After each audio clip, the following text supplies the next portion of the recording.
सो हे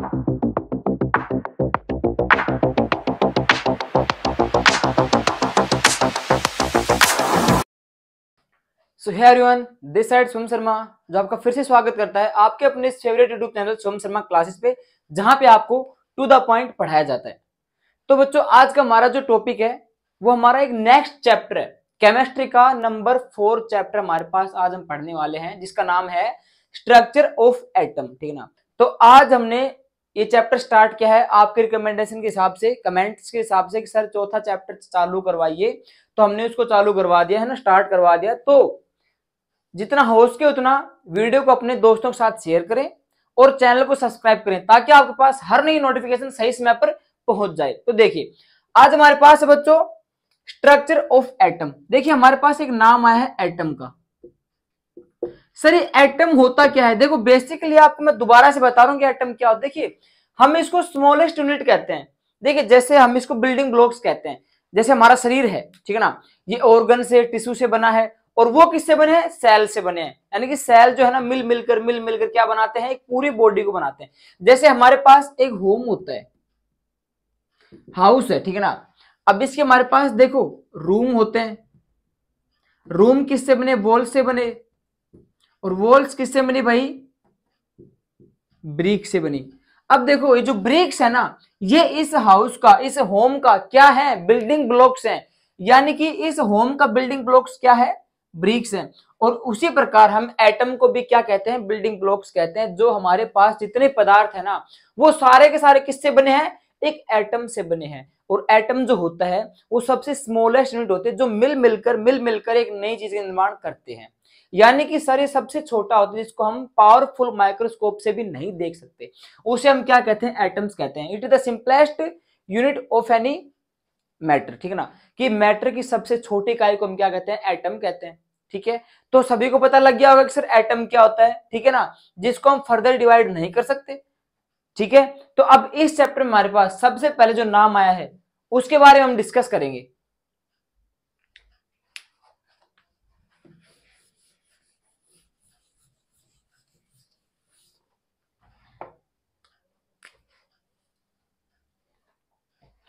तो बच्चों देखिए, आपको ये पता होगा कि हमारे जो चैप्टर नंबर 3 में था, आपने डोल्टन एटॉमिक थ्योरी पढ़ी थी, सभी ने पढ़ी थी ना। जिसको याद है कमेंट करो कि सर हाँ हमें याद है। उसी का जिक्र दोबारा होने वाला है। देखिए, हमारे पास एक नाम आया था जॉन डाल्टन, ठीक है ना। अब जिसको इनके बारे में नहीं पता, तो मैंने इनका जो चित्र है डाल दिया है, उसको देख लीजिए। शायद आपको उनकी शक्ल याद आ गई होगी कि क्या थे क्या नहीं थे ना। अब देखो बच्चों, उन्होंने क्या कहा था कि जो उन्होंने देखो कंसीडर किया था, उन्होंने क्या कंसीडर किया था कि atom has a indivisible entity. सभी को पता होगा कि देखो बच्चा लोग, आपने पढ़ा था कि सर हमारे पास जो एटम होता है ना, उसको हम फर्दर डिवाइड नहीं कर सकते। यानी कि सर एटम को हम और अधिक नहीं तोड़ सकते। यही बात हमें किसने सिखाई थी? डोल्टन ने समझाई थी कि हम एटम को नहीं तोड़ सकते। उन्होंने कंसीडर किया था कि एटम को हम और अधिक नहीं तोड़ सकते। ठीक है ना। ये जो हमारे पास इंडिविजुअलिटी है ना, ये क्या है कि हम उसको फर्दर डिवाइड नहीं कर सकते। ये बात किसने कही थी? डोल्टन ने कही थी। ठीक है ना। लेकिन जैसे ही एंड ऑफ 19th सेंचुरी, जब 19th सेंचुरी का एंड हुआ, तो क्या हुआ? देखो, मैं आपको स्टेप वाइज समझा रहा हूं, बिल्कुल ध्यान से समझना। ये इसका इंट्रोडक्शन भी कह सकते हो आप इसको, और पार्ट नंबर फर्स्ट भी कह सकते हो। ठीक है ना। तो जैसे ही एंड ऑफ सेंचुरी हुआ 19th सेंचुरी का, तो क्या बच्चा लोग, क्या हुआ? साइंटिस्ट आए। अब आपको इस बात का पता है कि हर एक बंदा एक दूसरे से चिढ़ता है, उसकी नकल करता है, उसको हराने की सोचता है। तो वही बात पहले भी थी। साइंटिस्ट लोग क्या करते थे? वो सबूत मांगते थे कि भाई तूने बात किस तरह साबित की है, तो हमको सबूत दे, प्रूफ दे। उनकी लड़ाइयां भी होती थी, उनकी कंट्रोवर्शियल भी थोड़ा बहुत होता था। तो उन्होंने जैसे ही एंड ऑफ 19th सेंचुरी हुआ, तो साइंटिस्ट ने जो इनकी बात थी ना, जो डोल्टन ने कही थी कि एटम के हम और अधिक टुकड़े नहीं कर सकते, तो उनकी ये बात गलत साबित हो गई। कब तक? 19th सेंचुरी जब खत्म होने पर आई, तो उनकी बात क्या होगी? गलत साबित हो गई। अब क्यों गलत साबित हुई? क्योंकि साइंटिस्ट लोग आए, इन्होंने एटम के ऊपर एक्सपेरिमेंट किया।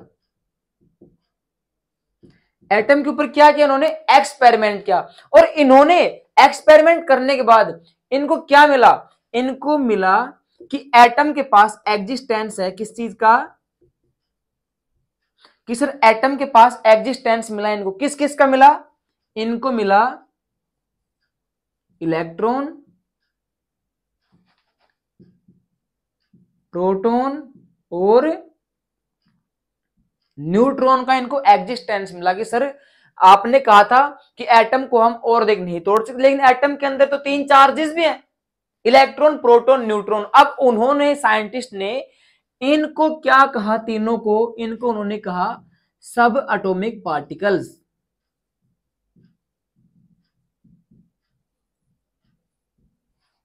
उन साइंटिस्टों ने इनको क्या कहा? इलेक्ट्रॉन, प्रोटॉन, न्यूट्रॉन को सब एटॉमिक पार्टिकल्स। लेकिन अब बात यहां पे है याद करने की आपको, कि उन्होंने एक बात और भी कही थी कि जो ये पार्टिकल्स है ना, जो निकल के आए थे, इलेक्ट्रॉन, प्रोटॉन, न्यूट्रॉन, ये सिर्फ एटम के चार्जेस थे, ना कि इनके अंदर एटम की प्रॉपर्टी थी।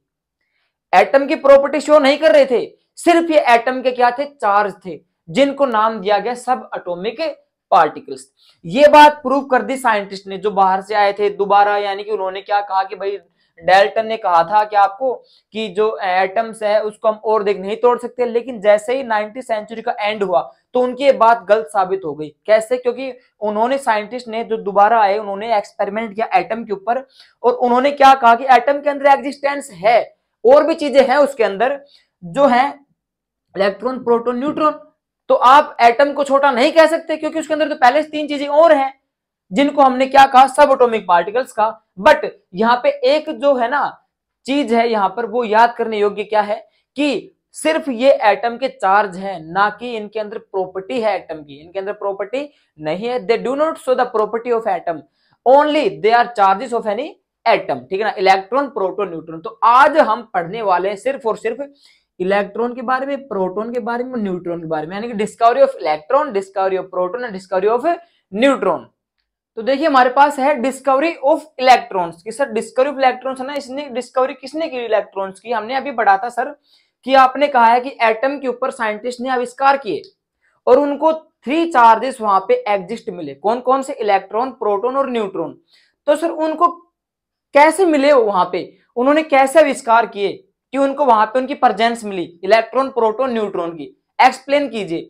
तो उन्होंने एक्सप्लेन कर दिया। देखिए कैसे एक्सप्लेन किया उन्होंने क्या कि देखिए डिस्कवरी ऑफ इलेक्ट्रॉन यानी कि cathode rays by J Thomson. अब आप लोगों के सामने यहाँ पे कैथोड रेज का नाम आ रहा होगा, सो दैट इज यहाँ पे। तो देखिए बेसिकली अगर आप इसको पढ़ोगे पूरा तो अच्छी बात है, कोई दिक्कत नहीं है, नॉलेज आपकी बढ़ेगी। लेकिन इस 9th क्लास के अंदर हम इस चीज को ज्यादा बढ़ाने वाले नहीं हैं, क्योंकि फिर आप लोगों के लिए थोड़ा बर्डन हो जाएगा, याद नहीं होगा। बेसिकली क्या होता है कि कैथोड रेज का जो एक्सपेरिमेंट है ना पूरा का पूरा, उसमें से एक भी क्वेश्चन नहीं आता, जिसे आपको सिर्फ और सिर्फ नाम याद रखना है, कैथोड रेज, एनोड रेज, बस।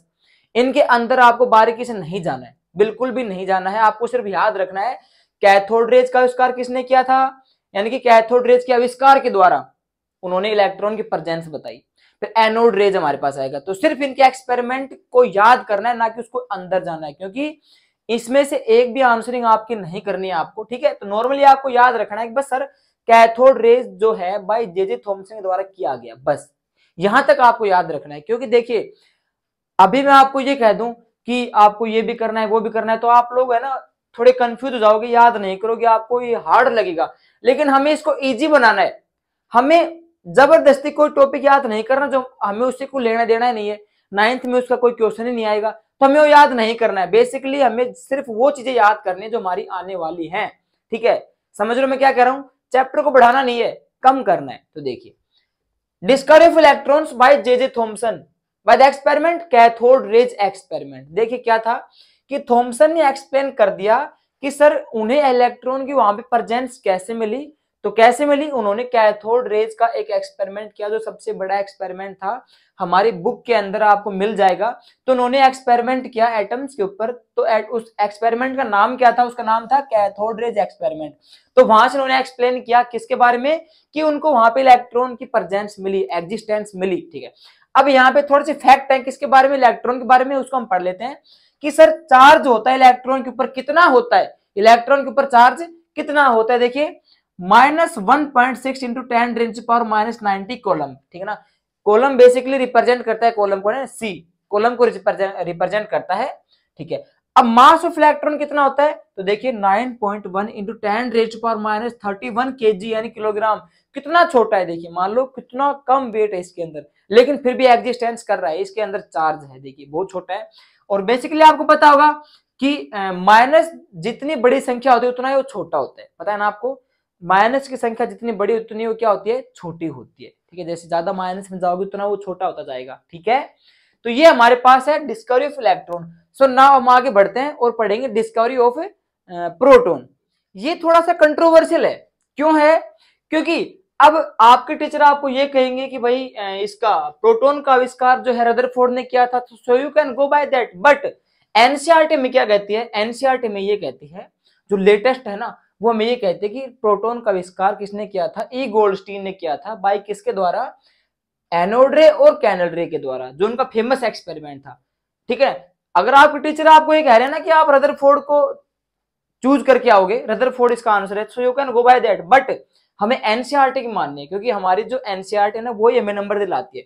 ठीक है, एनसीईआरटी में नाम आया है ई गोल्डस्टीन का, तो आपको ई गोल्डस्टीन चूज करना है वहां पे। ठीक है, रदरफोर्ड नहीं करना, क्योंकि हमें है ना लेटेस्ट होके चलना है, जो हमारे पास लेटेस्ट जो चीजें हैं उनके हिसाब से चलना है। ठीक है, तो आपको चूज करना है ई गोल्डस्टीन। ठीक है, समझ गए होगे? ठीक है भाई, समझ गए सारे बच्चे। अब देखिए E Goldstein by his famous anode rays and canal rays experiment. देखिए हमने आपको पहले बताया था कि साइंटिस्ट आए, इन्होंने भाई अपना जो जॉन डाल्टन था उसको तो गलत साबित कर ही दिया। अब उसने भी कह दिया इनको कि भाई तुम अच्छा साबित करके दिखाओ मेरे को। अब इन्होंने क्या कहा? इन्होंने कहा कि हम करके दिखा देंगे। अब इन्होंने एटम के ऊपर आविष्कार करना चालू कर दिया। अब इलेक्ट्रॉन का तो उसने खोज कर दी भाई, किसने की थी? अभी भी आपको बताया था मैंने। ठीक है, अब प्रोटॉन की बारी आई, तो फिर उन्होंने दोबारा से आविष्कार करना चालू कर दिया कि भाई प्रोटॉन जो हमारा पॉजिटिव होता है, इलेक्ट्रॉन हमारा नेगेटिव होता है। तो इनको नेगेटिव चार्ज मिल गया, उसका इन्होंने नाम दे दिया इलेक्ट्रॉन।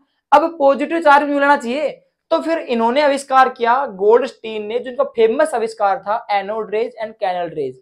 इसके करने के बाद इन्होंने एक्सपेरिमेंट करने के बाद इनको मिला एबल, सक्सेस में, सक्षम किसमें हुए? डिटेक्ट करने में। क्या डिटेक्ट करने में? कि इनको वहां पे पॉजिटिव चार्ज जो प्रेजेंस हो गया, मिल गया। उन्होंने उस पॉजिटिव चार्ज का नाम इन्होंने क्या रख दिया? प्रोटॉन रख दिया एटम के अंदर। समझ में आया कि इन्होंने अपना आविष्कार चालू किया भाई, एनोड रेज वाला आविष्कार इन्होंने चालू किया। अब वो आविष्कार इन्होंने जब किया तो इनको एटम के अंदर प्रेजेंस मिला, किसका? पॉजिटिव चार्ज का। उन्होंने उस चार्ज का नाम क्या दे दिया? यहाँ पे प्रोटॉन दे दिया एटम के अंदर। अब भाई उसके फैक्ट भी है कुछ एक, सर उसका जहाँ पे हमने मास लिख रखा है उसका चार्ज, वो भी तो हमें होना चाहिए याद। ठीक है, तो चार्ज होता है प्रोटॉन के ऊपर +1.6 into 10 raise to power -90 coulomb. अब यहाँ पे आपको कुछ याद हुआ होगा, बस दोनों के दोनों सेम है, चार्ज ऑफ इलेक्ट्रॉन भी सेम है, चार्ज ऑफ प्रोटॉन भी सेम है। बस फर्क कितना है कि इलेक्ट्रॉन के आगे आपको लगाना है यहाँ पे माइनस, और इसके पीछे आपको लगाना है यहाँ पे प्लस। कुछ नहीं करना, बस ये तो कर सकते हो आप, प्लस और माइनस कर सकते हो, क्योंकि सर इलेक्ट्रॉन होते नेगेटिव, प्रोटॉन होते पॉजिटिव। ये तो याद, आपको ट्रिक याद ही है। तो आप इसके पीछे लगाओगे पॉजिटिव और इलेक्ट्रॉन के पीछे क्या लगाओगे? नेगेटिव। लेकिन सर दिक्कत यहाँ पर है, मास ऑफ प्रोटॉन इसका कितना है? 1.673 इंटू 10⁻24 kg। अब देखो आप कुछ याद हुआ होगा, देखो आप इसके ऊपर मत जाओ, आप जाओ इसके ऊपर। उसका हमारे पास इलेक्ट्रॉन कितना था? -31। कुछ याद आया होगा ना, फ्लैशबैक में जाओ थोड़ा सा। सर हमारे पास इलेक्ट्रॉन का मास कितना था? 10⁻31 kg, और इसका कितना है? -24 kg। इसका मतलब हमने आपको एक बात बताई थी, आपको थोड़ा सा मैथ याद करना पड़ेगा, अगर नहीं है तो मैथ पढ़ना पड़ेगा आपको, कि नेगेटिव वैल्यू जो जितनी ज्यादा बड़ी होती उतनी क्या होती है? छोटी होती चली जाती है। तो यहाँ पे हमारा जो मास है कंपैरेटिवली इसका ज्यादा है। ठीक है ना, यानी कि हम यहाँ पे लिखेंगे कि mass is proton more than electron. क्योंकि देखो इलेक्ट्रॉन का मास कितना था 31, माइनस 31 kg, इसका कितना है माइनस 24 kg। अब ये माइनस की वैल्यू जितनी ज्यादा बड़ी होगी उतना क्या है, ये छोटा है। तो इसका मतलब देखो ये थोड़ा बहुत अंतर है, ज्यादा अंतर नहीं है, लेकिन भाई कंपैरिजन तो करना पड़ेगा, कंपैरिजन इज कंपैरिजन, करना पड़ेगा, तभी तो इनकी लड़ाई होती है साइंटिस्ट के आपस में, तो हमें भी लड़ाई थोड़ी बहुत करनी पड़ेगी यहाँ पे। तो इसका मास ज्यादा है इलेक्ट्रॉन के मास से, ठीक है। सो अब हम पढ़ने वाले हैं इसका जो हमारा लास्ट है आज का जो डिस्कवरी ऑफ न्यूट्रॉन, उसको आप देख लीजिए, बहुत ही स्वीट सा टॉपिक है ये, discovery of neutrons by J Chadwick. इसमें कोई लड़ाई झगड़ा नहीं हुआ, ठीक है, इनका आविष्कार जे चैडविक ने किया था, ठीक है, नॉर्मल सी बात है, इसमें कोई भी अदर साइंटिस्ट का नाम नहीं है, सिर्फ और सिर्फ जे चैडविक का नाम है। इन्होंने क्या किया, देखिए बेटा, इन्होंने एटम के ऊपर आविष्कार किया, वो सभी को पता है किया था, तभी इनको यहाँ पे न्यूट्रॉन मिले। अब देखिए क्या किया इन्होंने, जे चैडविक बम्बार्डेड लाइटर एलिमेंट्स, यानी कि इन्होंने लाइटर एलिमेंट्स का बम्बार्डमेंट किया वहां पे, लाइक जैसे बोरोन हो गया, लिथियम हो गया। जैसे हमारे पास लाइटर एलिमेंट्स कौन कौन से होते हैं, बोरोन और लिथियम, और भी होते हैं लेकिन हमने दो का नाम लिख दिया यहाँ पे, विद अल्फा पार्टिकल्स, यानी कि अल्फा पार्टिकल्स, ये साइन होता है अल्फा पार्टिकल्स का, and observe emission of new particles, और उन्होंने वहां पे महसूस किया नए पार्टिकल्स होने की संभावना वहां पे उन्होंने महसूस की। और वो जो पार्टिकल्स है ना जो उन्होंने महसूस किए थे, उनका चार्ज तो जीरो था, है ना, but having mass equal to that of proton, लेकिन उनका जो मास था ना वो प्रोटॉन के बराबर था। यानी कि इन्होंने आविष्कार किया, देखो इन्होंने एटम के ऊपर बम्बार्डमेंट किया लाइटर पार्टिकल्स का, लाइटर एलिमेंट्स हमारे पास होते हैं जैसे लिथियम बोरोन, उन्होंने क्या किया एटम के ऊपर इन एलिमेंट्स का बम्बार्डमेंट किया। बम्बार्डमेंट करने के बाद इन्होंने महसूस किया कि वहां पे और भी चार्जेस हैं। अब वो चार्ज इनको मिला तो उन्होंने क्या देखा कि उस चार्ज के, जो इनको चार्ज मिला ना उसके ऊपर जीरो चार्ज था, जो भी इनको नई चीज मिली उसके ऊपर चार्ज क्या था, जीरो था, लेकिन उसका जो मास था ना वो प्रोटॉन के मास के बराबर था, ठीक है। अब देखिए प्रोटॉन के बराबर था। अब देखो यहाँ पे हम जो है न्यूट्रॉन को न्यूट्रल क्यों कहते हैं, क्योंकि इन्होंने जब इसका आविष्कार किया तो इन्होंने देखा था, खुद कहा था कि उसके ऊपर जीरो चार्ज है, तो यानी कि न्यूट्रल है। बट जिसके ऊपर चार्ज कुछ नहीं है, ना प्लस ना माइनस, तो इसका मतलब क्या है, वो न्यूट्रल है, तो इन्होंने उसका नाम न्यूट्रल रख दिया। और न्यूट्रल से नाम इन्होंने इसका क्या रख दिया, न्यूट्रॉन रख दिया, ठीक है ना, यानी कि उसके ऊपर कोई भी चार्ज नहीं था, neutral, basically known as neutron, ठीक है ना। अब उसके पास मास था, किसके बराबर था, प्रोटॉन के बराबर, बस उसमें एक ही चीज कॉमन मिल गई कि सर प्रोटॉन का मास और न्यूट्रॉन का मास सेम है, लेकिन न्यूट्रॉन के पास कोई भी चार्ज नहीं है, ये न्यूट्रल होता है, ना पॉजिटिव ना नेगेटिव। तो ये था discovery of neutrons by J Chadwick. I hope आपको अभी तक का जो इंट्रोडक्शन था समझ में आ गया होगा, इलेक्ट्रॉन प्रोटॉन न्यूट्रॉन सभी की डिस्कवरी याद हो गई होगी। और इस वीडियो को पोस्ट करके अपने नोटबुक में उतार लिया करो बच्चों, ताकि आपके नोट्स बनते रहे लगातार, है ना। और बाकी आपको अगर अच्छा लगा है तो चैनल को सब्सक्राइब करें, वीडियो को लाइक करें और इसको अपने दोस्तों के साथ शेयर करें ताकि वो भी समझें, ठीक है ना। और बस मैं तो आपसे ये कहना चाहूंगा कि आप लोग जो है ना, आप लोगों से हम हैं और हमसे आप हो, ठीक है। तो जितना हो सके उतना चैनल को सब्सक्राइब करो और वीडियो को शेयर करो, ठीक है। तो मिलते हैं इसके नेक्स्ट पार्ट में, तब तक के लिए जय हिंद।